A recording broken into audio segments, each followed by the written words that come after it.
Some viewers may find the following video disturbing. Viewer discretion is advised. Hey everyone, welcome back to Board Games Unlocked, and today I'm going to be talking about all the games that I got at Gen Con. I believe I did this last year for Gen Con 2021, just to kind of showcase all the games that I got in case there were any that you wanted to see on the channel. And then I'm also going to talk about games that I demoed that I didn't get, either because they weren't available or that's pretty much primarily it. And then yeah, and that's pretty much it. So really, in no particular, I mean, as you can see, like I have my badge still on. I didn't get as many of the little tags here, but I got a shit ton of like pins and buttons this time around, so had to make up for last year. So I guess overall it's kind of a vlog style video. If I had a podcast, this would probably work a little bit better, but you get to also see the games, so that should be fine.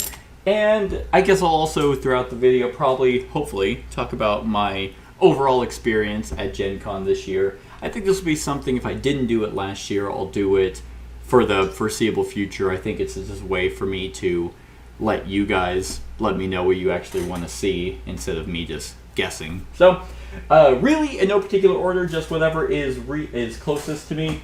This was actually my very last purchase at Gen Con this year on Sunday, and it is Block and Key. Most of these will have a saran wrap on it, so this one I didn't really demo, but they did have available. And this is kind of, I mean, one, it's a very heavy box. The pieces of this game are extremely high quality, but this is a very unique three-dimensional puzzle game where you are taking, I don't know if you'll be able to see it. I wasn't initially going to kind of showcase a whole lot, but basically you have all these 3D Tetris pieces that you are placing on top of this box. Actually becomes the tower. If you've played Holy, the Festival of Colors, it's kind of similar to that, but you're placing them in such a way that when you look at it from a 2D perspective, it matches one of your scorecards. I thought this was extremely unique, very high quality. I felt it was a good price to actually grab. So yeah, like that is Block and Key. I like those kinds of puzzle games. They work for me. Next up is actually, before I continue on, before the Block and Key gets its own special thing, the games that I don't have that I pre-ordered are Oathsworn. I was able to get an all-in thing for that, so that will definitely be coming in the next couple weeks. I pre-ordered the Sagrada third, I think it was called Glory, and I pre-ordered the Fog of Love, Loved in Lockdown expansion, so I pre-ordered those two. I also pre-ordered Steam Up, which is kind of a very cute family. It reminds me a little bit of Sushi Go, but obviously that's a little bit more simple. But you have a rotating dim sum, thing in the middle, and you're just trying to collect pieces of that. It looks very high quality and cute. So I pre-ordered that. I think that's it for games that I pre-ordered that aren't going to actually be here. So just kind of wanted to talk about those real quick. I mean, Oathsworn is obviously a huge one that will definitely be on the channel regardless. So yeah, anyway, so those were that. Then we have Block and Key. Next one, very excited that this was there, and that is the Alhambra Mega Box. This is not even everything in it. I wouldn't have turned it over if it was. There is a separate massive white box that has all the pieces for this, but I have done Alhambra as a run through in the discussion, so if you want to see that, definitely go check it out. But this has let me just see. Oh, the Mega Box. It has, oh yeah, that's right, 43 expansion modules, 2 tile dispensers, and enlarged tiles. A collection of expansion modules created by 10 world famous designers and fans. Yeah, this one, I was initially going to get this on one of their last Kickstarters, but I just didn't have the time. And yeah, so I believe this is everything for Alhambra. And yeah, and this does have a actual organizer in it, which is very nice. Otherwise, that'd just be a pain in the ass. All right, those are the things that are on the top. Let's quickly run through some of these games. I got the newest unlock. These I will be doing just a review over, like the three. I've done the first one already. I haven't done the other two, but I didn't even know they released a new unlock. So I was very excited to actually see this at Gen Con. Did I just do the same thing? Oh my god! I was trying to fix the orientation.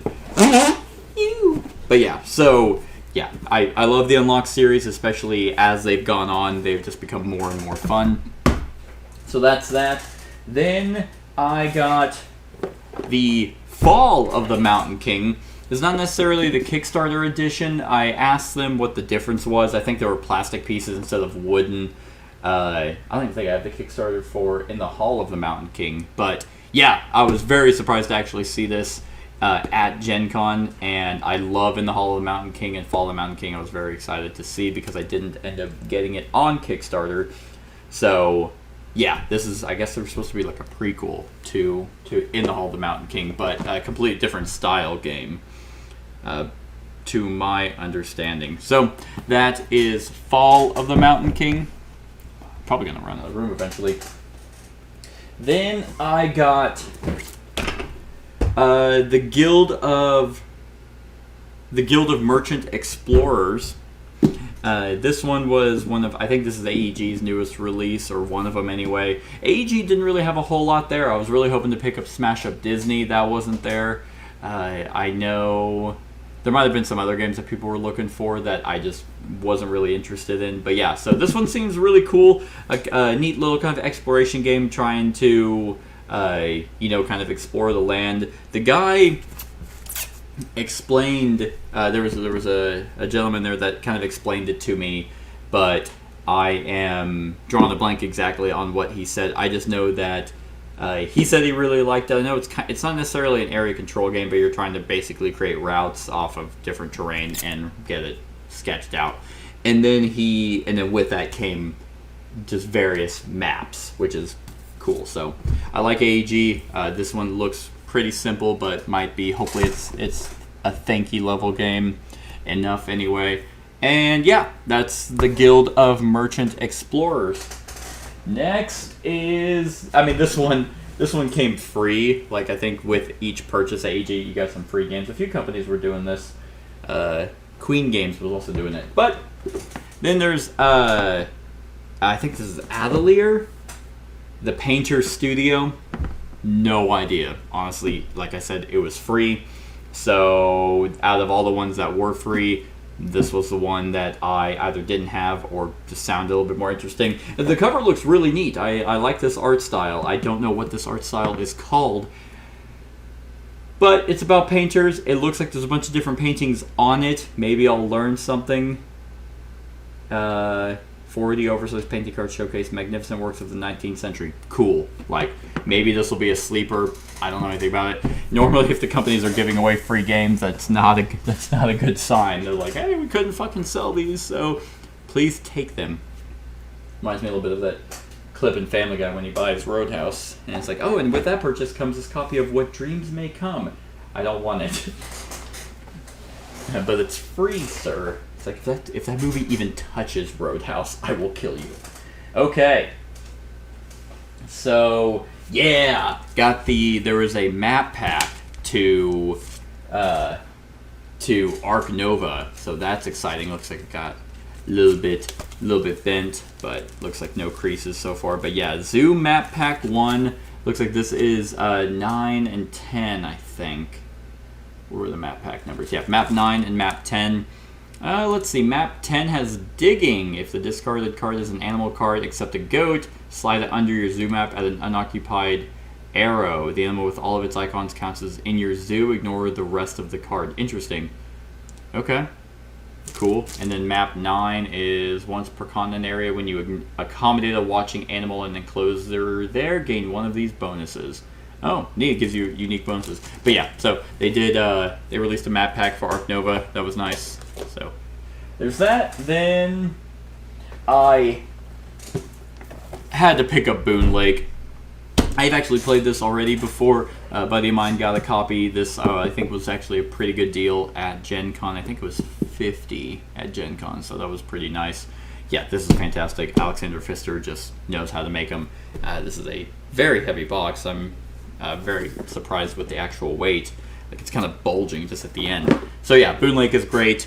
It's I need to play it a little bit more, but kind of right now, it'd probably be third on my list of his. Like, Maracaibo and Great Western Trail are just really up there, and probably that one over Blackout Hong Kong. Then I got Long Shot, the dice game. This one I did do a demo of. It was actually a full game demo, and I remember seeing a lot of buzz for this, and probably gotta say they're right. Now, is it the greatest game in the world? No. But is it a fantastic push your luck dice game? Yes. This is really good. There's a lot of avenues to play. I'm kind of giving a small review over it, but yeah, like, I had a lot of fun with this one, and did not do well. Like, I neglected a lot of stuff, and so that's how you kind of know it's a good game. Then got a copy of Ahoy. This one was very interesting. I actually got to meet the designer for Fort, and I was telling him that I really liked the game, and then he mentioned if I knew anything about Ahoy, and I was like, no. But this was only available on the Saturday of Gen Con. I guess they just were able to only get the shipment in, and he's like, yeah, so if you want to grab a copy, swing by it the morning on Saturday, and I did, and he had a bunch at that time. I went back later on that day, and they were all sold out, so I think I got pretty lucky. Yeah, apparently it's an asymmetrical game for 2 to 4 players that you play either as smugglers or the Bluefin Squadron or Mollusk Union. So each going off your different ways of seafaring and smuggling. Very excited. Leader Games typically does it right, except for Oath. But yeah, this one I obviously had to pick up. So I mean, to be fair, I didn't have to pick up any of them. But yeah, let's see. This is another bag. That's that. There's pretty much just kind of promos in here, and yeah, I mean, this is just a mini expansion to Long Shot. That box actually has everything in it. Like, Long Shot actually has like 4 mini expansions. All right. Okay. Next, I got the new map packs to cartographers. I got Frozen Expanse. I got Kethra's Step, and then I got Hornhelm. Now, this is actually a pretty thick one. This is about the same thickness as these two. So, because apparently you have 2 maps, or 2 things to deal with in this one. Not really going to talk a whole lot about these. There are a bunch of maps that they released with the combination of the Heroes expansion to cartographers. I do plan on doing mini reviews for these, like kind of just do maybe a cartographers playlist, just play with the different maps. I just haven't gotten around to it. So I can definitely talk about those whenever I do that. Let me take a quick sip.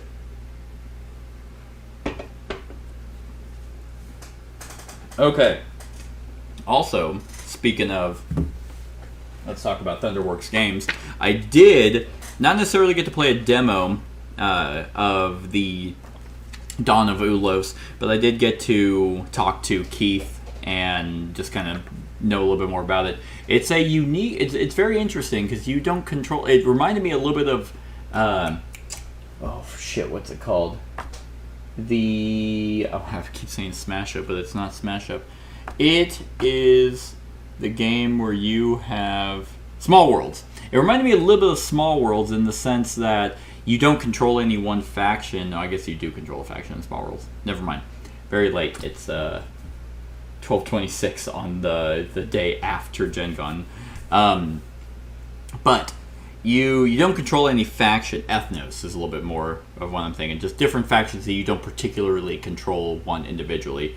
But you're making sets of terrain that they like to place them to kind of give yourself a majority of control to try and increase their worth. It was a very unique kind of area control game. But that's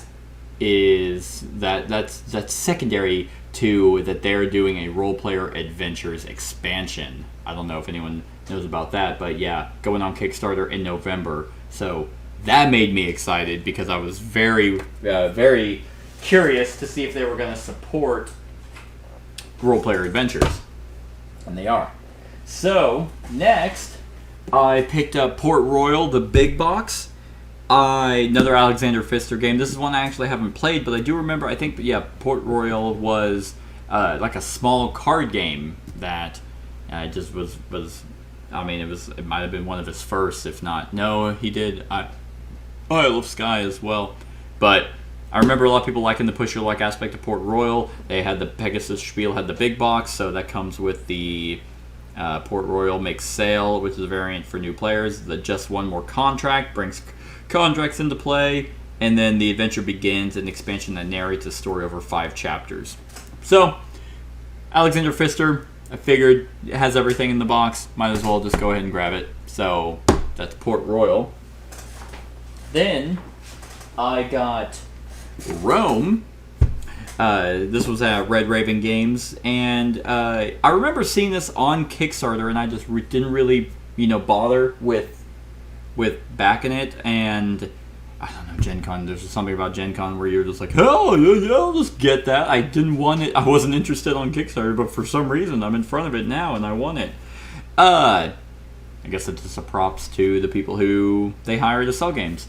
So yeah, so Rome just seems to be kind of like a small area control kind of game, but you can only really modify and control areas based off of the way you're facing. I think that is a neat concept, and you're trying to just get relics. Small footprint game, but sure, why not? Why not? And then obviously I got metal coins and everything else. This is one, if you watched my anticipated games of Gen Con, this was definitely one of them, and that is Critical Foundation Season 1. Only thing I know about this is geared to be a actual RPG. It does have a DM, and it plays over 9 episodes, and each episode is about 30 minutes. So it's supposed to be kind of like an on-rails D&D tabletop RPG kind of session, but the guy said you can branch out a little bit. So if you I just think this could be a really fun, small D&D light kind of adventure, and I'm very curious to see how this works out, because if each episode is supposed to play 30 minutes, but it involves role playing, is that going to be enough? So very, very excited to see how this actually works. I already know they told me that they're going to be doing a season 2, so there's that, and yeah, like that's, and I've never even heard of that company, Gigamic. Yep, I don't know. So that's that. I got some promos for some shit. Let's put all those over there. Then I got Terracotta Army. This is Board and Dice's newest game, and it's Board and Dice. I have played. I was gonna say I've played every game. I haven't. I have Origins and Zapotec and Tabanusi to still play by them, but that was just another one for here.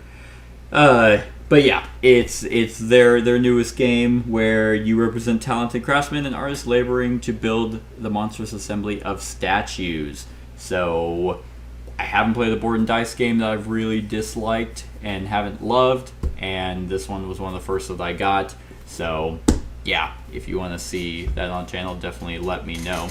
I mean, I'm pretty much gonna get all of these games on the channel in some way or another, either as a run through or just a straight review. And yeah, so that's that.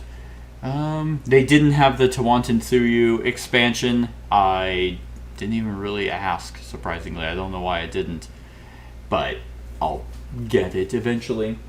Then I got the stupid bag. There we go. Then got the Legends of Sleepy Hollow. I remember this on Kickstarter as well, and I actually did mean to back it. I just didn't. Like, there were other things that I chose to get instead. This one I was able to demo a little bit. Very, very small. I kind of jumped in a little bit towards the end of the demo. But I love this genre. I think the Sleepy Hollow story is really cool, and the atmosphere. And this is a, obviously, story-based campaign game. And got the expansion for it as well, The Ghosts of Terrytown. So, yeah, this is by Greater Than Games. Love their stuff. They typically do a really good job. This does have an interesting system of mechanisms based off the small demo that I was able to do. So, yeah, we'll most likely be doing this as, I mean, all campaign games I will probably do on the channel at some point as a series, because why not? But gotta balance them out. Another sip.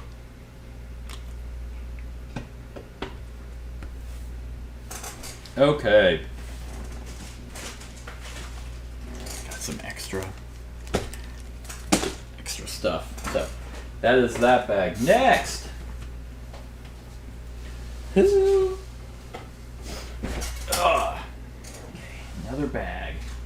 I got Spider Ham and Spider. I usually have a what are they called? Subscription to these, but somehow I actually forgot to grab these two, so definitely was able to pick them up. And yeah, these will definitely be reviews for sure. I try and grab every Marvel Champions characters. I have actually heard he is busted, so that is intriguing, because everyone thought that Spider-Ham was an April Fool's joke because he was announced on April Fool's. Nope, definitely legitimate cards. And yeah, don't know anything about this guy.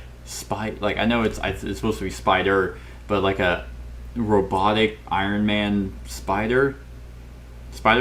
So not sure. But yeah, there's a lot of Spider-Man characters out now. I guess we'd have these two, and then you'd have regular Spider-Man. And then from the base game, then you would have Miles Morales Spider-Man and Gwen Stacy. That's pretty cool. Lots of characters, and they're going to start doing X-Men stuff. Which was not at Gen Con. Like, they... yeah, I don't think... I can't remember if they actually had the newest X-Men, like, box for Marvel Champions, but I don't remember seeing it. I know they had the Twilight Imperium rolling right there as a demo, and then apparently they had on the back of their shirts, because I didn't see Fantasy Flight. Like, normally Fantasy Flight is like its own big, like, they take up a majority of like the front section. That was not there. The first time I went, I remember a big Fantasy Flight sign, and it was like walled off, and you had to like wrap around for. But yeah, they were not. Asmodee was there, which I know Fantasy Flight is under, but nope, Fantasy Flight was just. It's how the mighty have fallen, I feel. But they. Apparently, the workers who were there had either a video or a demonstration or something where it was announced, and then also on the back of their shirts was for Act 2 of Descent Legends of the Dark. And that's extremely exciting because even though I'm not done with Act 1, I really want I want that game to keep going. Anyway, so Marvel Champions expansions. Then I have Turing Machine. I don't know what just moved, but Turing Machine, this is also from the same company that did Critical Season 1, and I wasn't even going to pick this up, but there was a guy in line who actually was talking about it, and I was like, okay, sure, why not? Like, it seems thanky. I did actually get play this, like, it's actually open right now, so the lid just kind of looks like this with Turing Machine.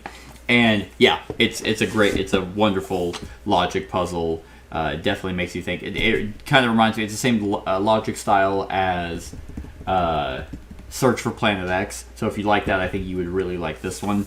And then that one went quick. Funny enough, it's just funny how that rolls whenever you don't even know anything about it. You pick it up and then it's like, oh my god, it's sold out. So that is Turing Machine. Got the expansion to Loop, The Revenge of Foezilla. I guess it adds 2 new agents, 2 extra unique game modes, and more artifacts and more missions. Perfect expansion for that. Didn't actually play this. I did bring Luke with me with the purpose of playing this with it, but didn't even happen. Gen Con goes by so quick. It's like if you stay there, I go there. I'm there. First day I'm there at 7. I just wait 3 hours to get in early.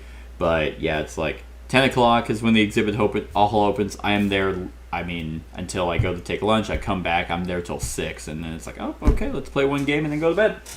It's wild. I then got the 5 mini collector sets for Era. So this company, the company that did this, Eggertspiel, and I guess Plan B Games, I wasn't even going to go there. I went there specifically to get the second expansion the expansion for Great Western Trail, and they only had 25 copies per day, and this was on the first day, so I missed it. And then, yeah, had the 5 collector sets, which are very difficult to find on their website, or just online in general. So they were there. I'm gonna put these in. I think I now have everything for Era, so that's pretty cool. Just more buildings for that game, make it really great. Then I got there we go. Tenpenny Park. I actually played this friend's copy not too long ago, and I mean it's fucking Vincent Dutrait art, so it's just going to be sexy as hell. Vincent only does art for good games, I feel. And yeah, this is a solid one. This is probably one of my favorite theme park games. Dinosaur Island, Dinosaur World are kind of at the top, but yeah, for actual realistic theme park games, this one's really, really good. It has a very unique way of tile laying, which I thought added a very interesting spin on it. But yeah, had to pick up my copy at Thunderworks, so that is that. Then I got Keepers. So Keepers is a very kind of tranquil nature style game. Van Ryder Games actually made it, which blows my mind because this is like nothing that they've done. And the art of Byron Georgiorian, I think is how it's pronounced. He was actually the one demoing the game. Wonderful guy. He was very, very nice.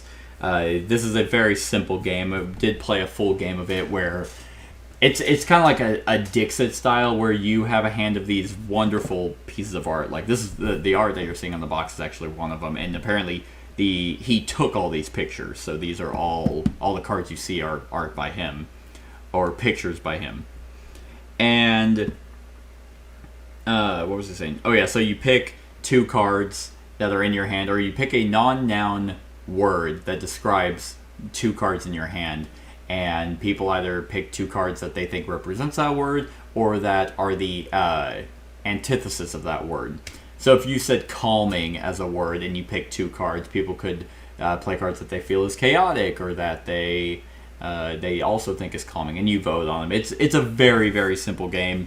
Like, normally I wouldn't have picked this up, but obviously the photographer demoing the game was a very nice guy, and this is just wonderful art. It's very cute, very, very light. So if you're looking for something that's kind of like in the parks, era in Dixit style, I think that's a really good one.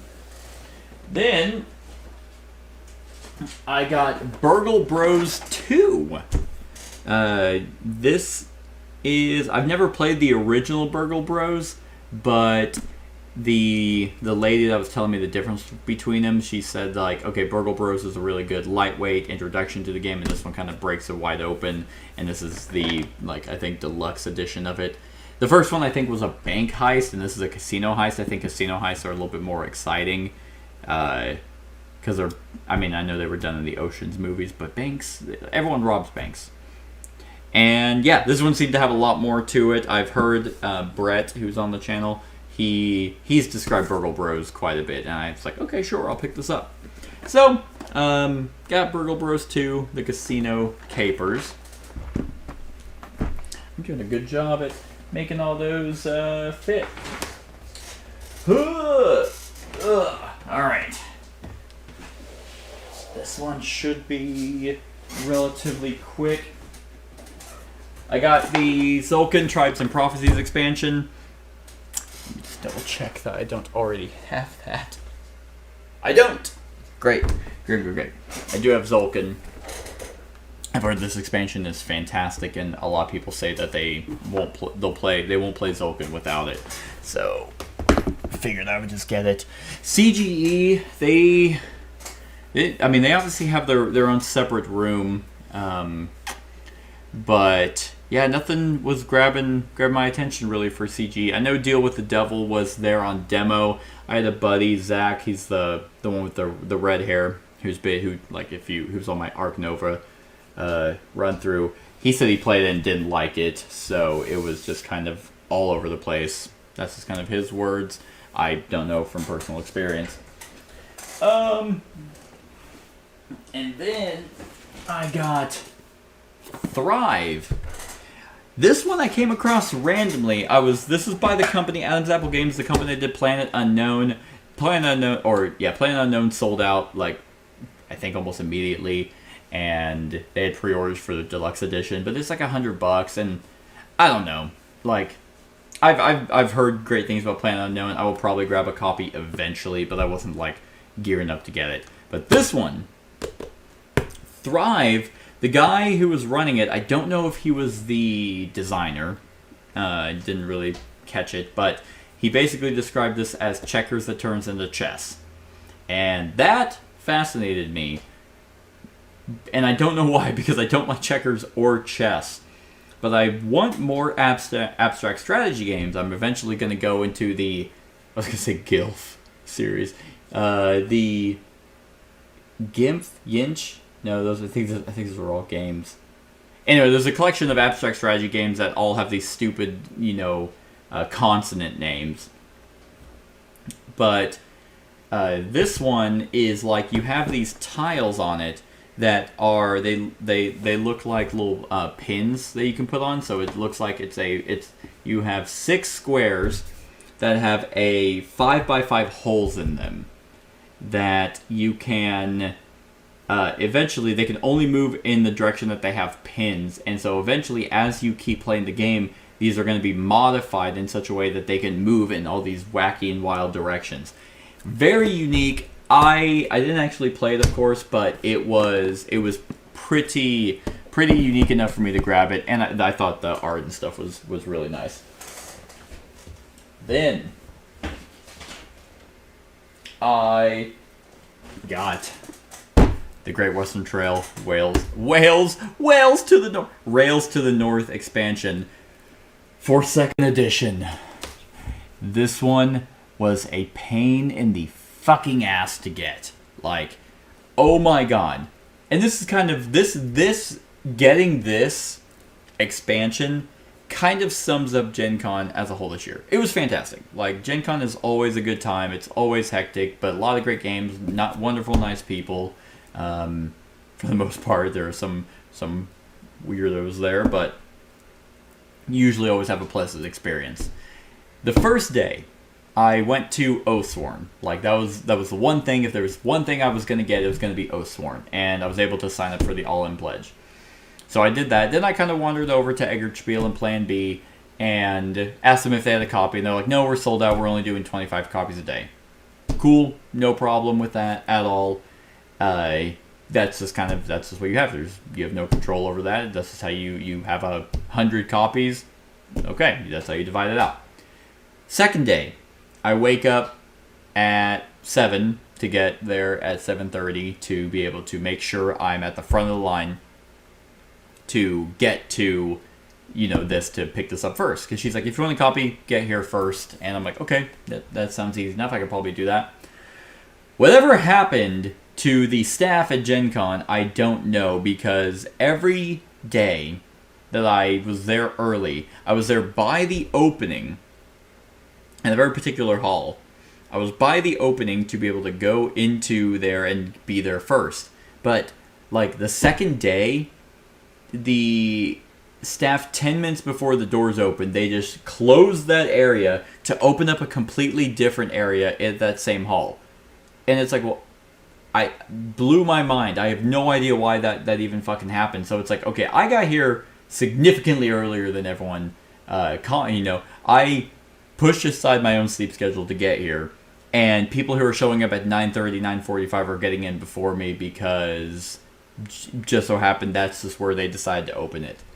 If that wasn't enough, then the person who does the Gen Con announcements over, don't run, don't push, yada yada, you have your badge, show your badge, it needs to be a specific day or the 4-day, or, and have your COVID wristband. He does that at 10 o'clock, which is when the hall is supposed to open, and people were pissed. Like, not only did they lose out on their spot of entering, they now are being let in late because of just piss poor time management. It was very annoying. And then so I go to the line, I beeline it there, like maybe I'll get lucky. And I show up, and I'm counting the people that I'm behind. There's obviously a line, and I'm like, well, maybe I might be within the 25 per day. No, sold out. Like, I get there, and they already announced, hey, we're sold out for the expansion. Whatever. Luckily, I had a buddy of mine who actually was a exhibitor, and he was able to get me a copy before the doors opened. And what's also weird about that, so lesson about that is just have connections, which works out. But no, what's very strange about that is he messaged me, and he's like, you got one of the last 5 copies. And I'm like, this was at like 8:50, 9 o'clock when he messaged me that, because he had the demo at 9 o'clock.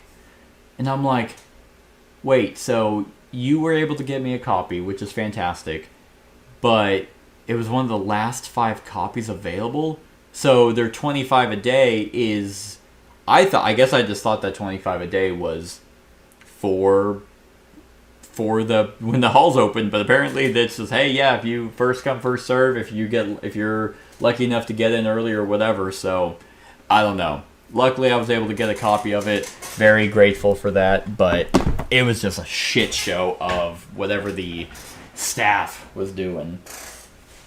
Anyway, there's my vent for getting that. And then I believe this will be everything. And then I can kind of talk about some of the games I demoed that I don't have. I picked up Terrors of London. This is by Colossal Games. This was actually recommended to me by the guys over at Dimension Games who did Deep Madness. He was talking about if you like Twisted Fables, which I did. Then I should check this out because it's like a head-to-head deck-building dueling game. And it came with, this was like the Kickstarter edition, it came with free sleeves, so that was really neat. Put those in there. Didn't play this, really, but I was like, okay, cool. If it's similar to, like, Twisted Fables, and it's deck-building, and it's head-to-head, then sure, I'll definitely check it out. I like those kinds of games. And...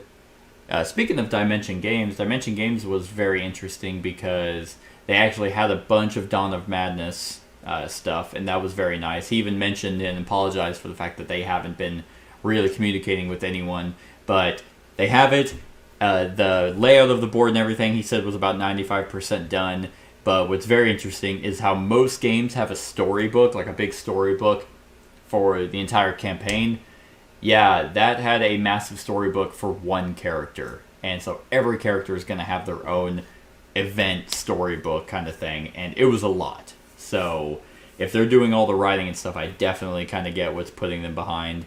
And there's supposed to be, I think, 8 characters total. So 8 characters are getting pretty thick books. So very excited to see that. And it looked really good. And then he also mentioned, without giving any detail, is that if you like Twisted Fables, they do plan on doing expansions for it. I think he said there's two new Fables in the works, but he didn't tell me who they were, and I didn't inquire, so that was that. Next, and I think I have one more bag over there. I'm not even going to pull it out, but basically it's the combination box and a big playmat for Champions of Midgard. And, I mean, well, no, there actually is something in there. Hold on. But yeah, playmat for Champions of Midgard. Playmat for Tortuga, $21.99, and then the box for the big box for Champions of Midgard. So that's there. And then what's actually very nice about that is I ordered that with my Kickstarter copy of Tortuga $21.99, and I never actually got that campaign sent to me, that Kickstarter sent to me.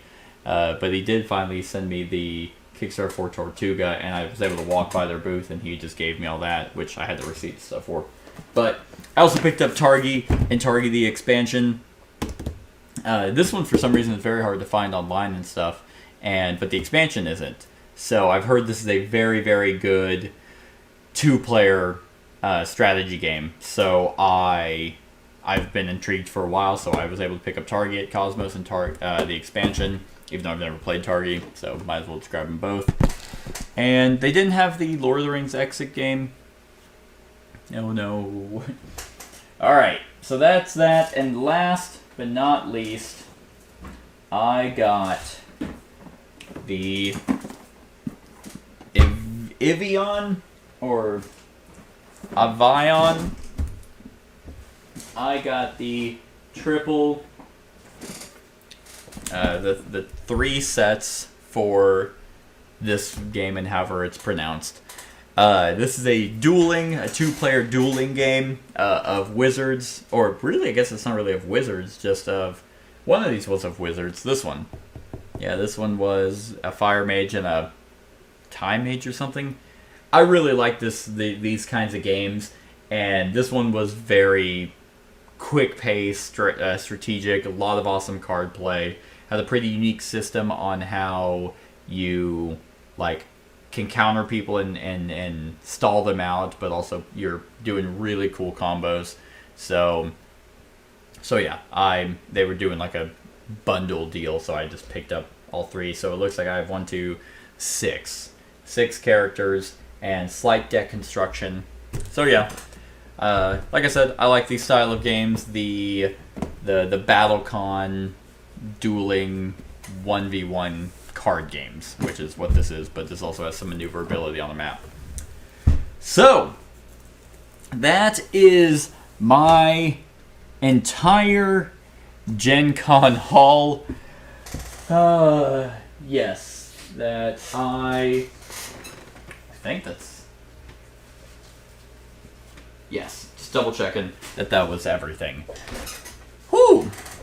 Well, so now I can talk about some games that I demoed that wasn't available, and I'll try to remember them off the top of my head.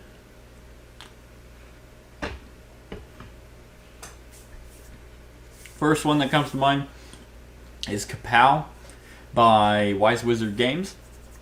That is their superhero game, and I luckily was able to actually play a full game of it. Got my ass beat. And I was worried about Kapow because I had just played Hour of Need, and they kind of felt like they came around the same time, and it's like really just these generic stupid superhero games that it felt like they just have no substance. Hour of Need was kind of I've done a discussion and run through for Hour of Need, so definitely go check that out. But I was pleasantly surprised with Kapow because it's a dice game. It's a dice crafting game as well, so you have your static dice, just different colored dice with different symbols, but you also have action dice that you customize as the game goes on, and that was pretty interesting. I liked the fact that it wasn't just pure dice customization, and so you're thematically supposed to pick someone who's a villain, someone who's a hero, and they all have unique special powers, and but the same style for attacking, defending, and buff up abilities. So they have immediate abilities that you use die phases for all these. But yeah, for your immediate abilities, and you have a power up phase. This is kind of where you get to customize your dice and you get more dice. But yeah, your characters have different abilities, and it was really cool because I lost. It was still relatively close. I think it was 11 health to 0. And 11 health might sound like a lot to 0, but it could drop pretty quick.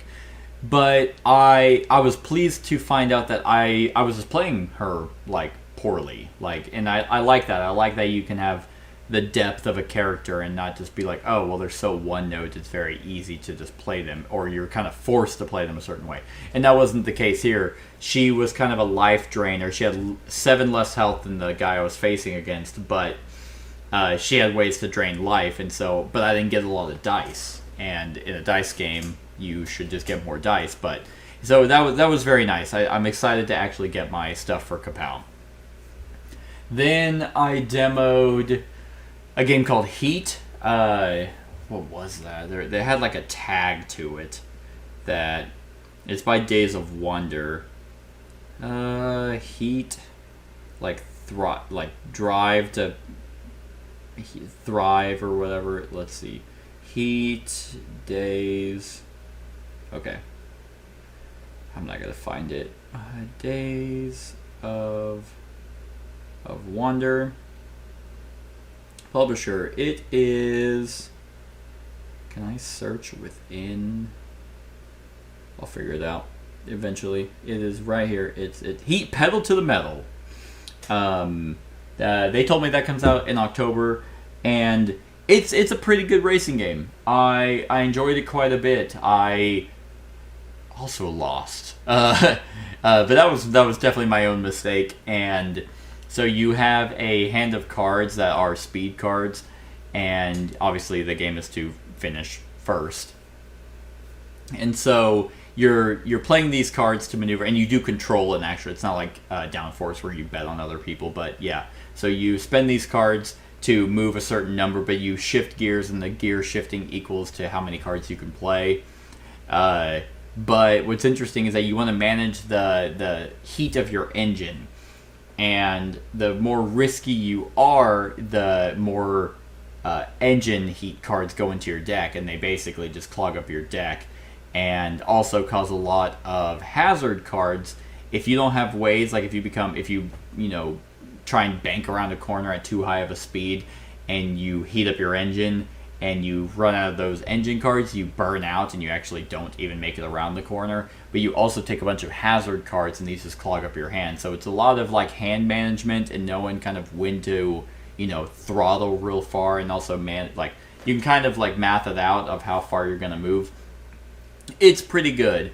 I enjoyed it, even though because at the very beginning, my very opening hand was awesome, and I went like 14, like I just beelined it, but you have to understand how the math works and how to actually accurately go around corners.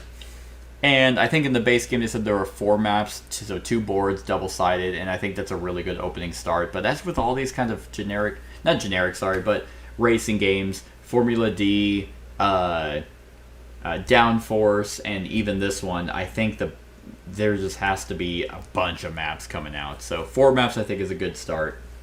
So that was Heat, Pedal to the Metal. I didn't buy this game, but my friend did, and that's Familiar Tales by Plaid Hat Games. We did play that. That one I probably will pick up a copy for. It is, if you played Stuffed Fables, it's probably the next game to play like with your family. It is a little bit more complex than Stuffed Fables, but the storytelling is in that same era, like of you're a bunch of familiars that are taking care of a baby, but the story progresses as you go on. And I gotta say, the app for it, because there is an app, that's the voice acting and the sound effects are top notch. Like it competes up there with some foreteller narration. It's really good. Played 2 scenarios of that of the buddy's copy. We started the campaign. Yeah, it's fun. It's really good, I think. And if the app wasn't as good as it was, I probably wouldn't be as immersed or invested. But it's pretty solid. So I'll probably grab that because I just like it's an adventure book kind of game. I also played Quirky Circuits. That's also by Plaid Hat Games. That one's very fun. A slight nonverbal programming where you're trying to just either clean up dust bunnies with a cat on a Roomba, or pick up... I don't remember what the penguin has to pick up. But it's very nice. Like, everyone's working together to try and make a sequence of cards of how the cat or the penguin is gonna move. And yeah, it has a little bit of like the mind where you kind of have to like, okay, because you could see on the back of the cards either if it's a turn or a move, and you're like, all right, if this is what you played, then I'm feeling like this is what I should play, because I'm hoping we're on the same wavelength. And it's just adorable. It kind of has some wacky quirkiness if you don't read your partners correctly. That it's funny on the Roomba, because Roombas just work like that because they suck. Where it's like turns around and then you thought they were going to move forward, so it turns around, so you bump it into the wall, the Roomba turns left, and then they turn it left again, and then it moves forward, then it moves back. It's adorable, very fun. Like, I feel like this would work for like definitely a family, kids of like 8 or higher. So that's Quirky Circuits. Played another game, Catapult Castle, I think is what it was called. I didn't buy it. I did play it though, where you have a ball, and it's not Catapult Feud. It's different but similar. But where you are trying to shoot cannonballs into players' cups of castles to try and take them and have the most castle pieces by the end of the game. But you have special cards that you can get where it's like, oh, you can actually, instead of using the catapult, you do a magic toss, and that lets you use your hand to kind of toss it in. You can play a card that lets you, if you throw it in, you get the whole stack.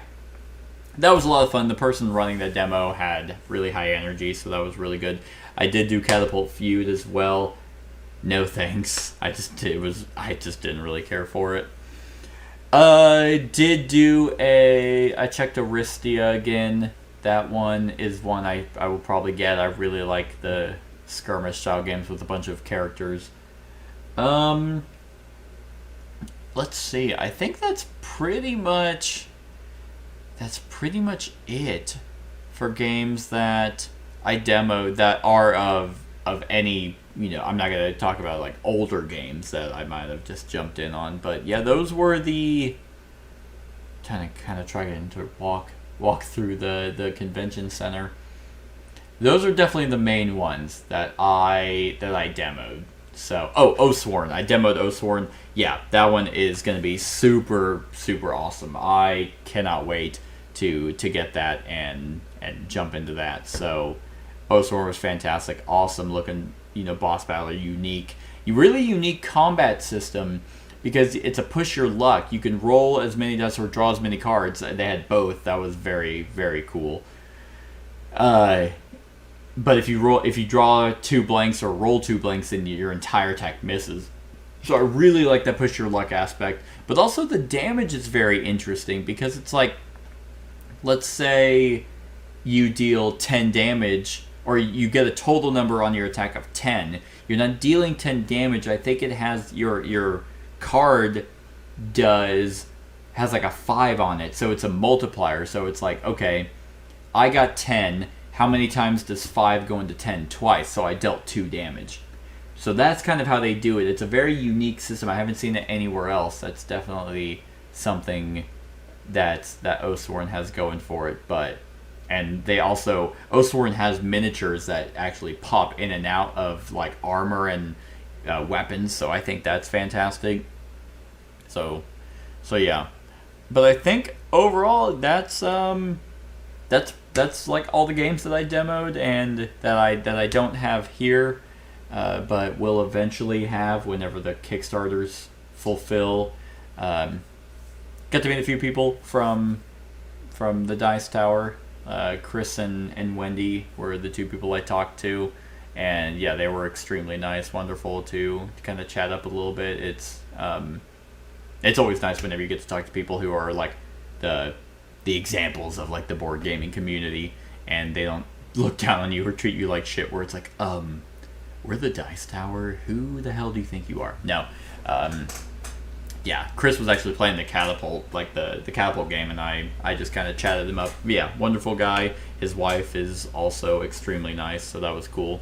But yeah, I think I've taken up enough of everyone's time, so that is my Gen Con haul. I'm really hoping it doesn't come across as like some, oh, look at me. No, these are mainly just new games here that if anyone wants to see on the channel, I will definitely prioritize it. I always like to prioritize games that people are recommending, so definitely let me know in the comments below what you want to see here, what you want to know my thoughts, or whoever I play with, what our thoughts are, and see a run through for.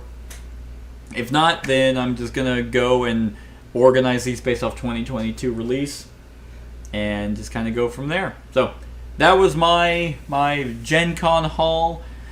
If you had a wonderful time at Gen Con, I am very happy. If you had any experiences that you'd like to share, I'd be more than happy to hear it. But yeah, just let me know of anything in the comments below.